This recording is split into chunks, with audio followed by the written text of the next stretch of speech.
And you argue, quote, the welfare state reduces the incentives to develop human capital, and receiving the products of other people's human capital, that is getting money from the rich if you're poor, is by no means as fundamental as developing one's own human capital, close quote.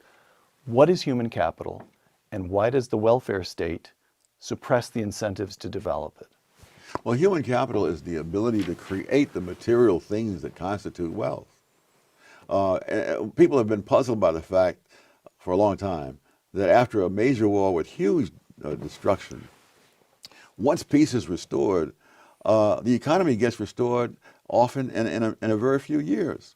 I think Western Europe after World War II, everything that was there was bombed, and they wondered why. How can that be? And John Stuart Mill explained this back in the middle of the 19th century, that the material things are going to be used up and wear out, whether there's a war or not.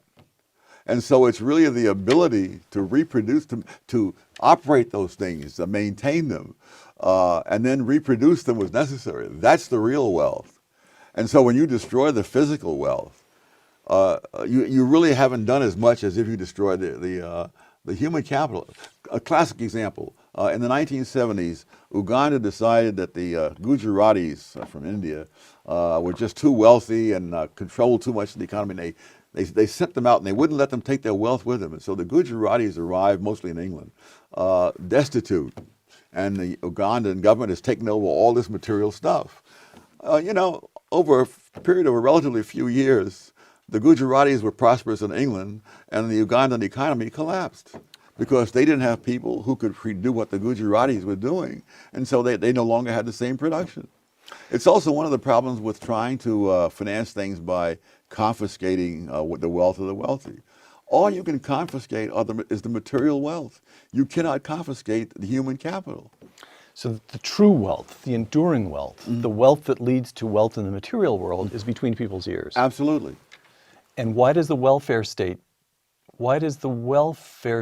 suppress incentives for poor people to develop their human capital? Of course, you can live off what other people have produced.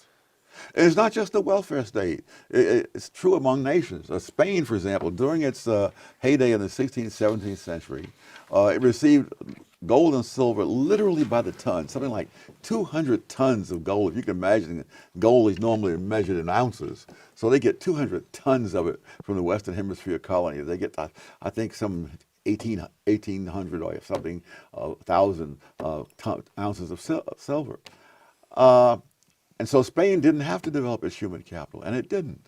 It bought whatever it wanted because it had all of this. But when all of that money was spent and the colonies broke free and so on, Spain had nothing. And so Spain is today one of the poorest countries in Western Europe. And that's just what the Saudis are afraid of right now. And that's happening in Saudi Arabia. It's already happening in Saudi Arabia. Here, nature has given out to Saudi Arabia all this wealth. Great. The elite don't have to work. They live in have fabulous wealth.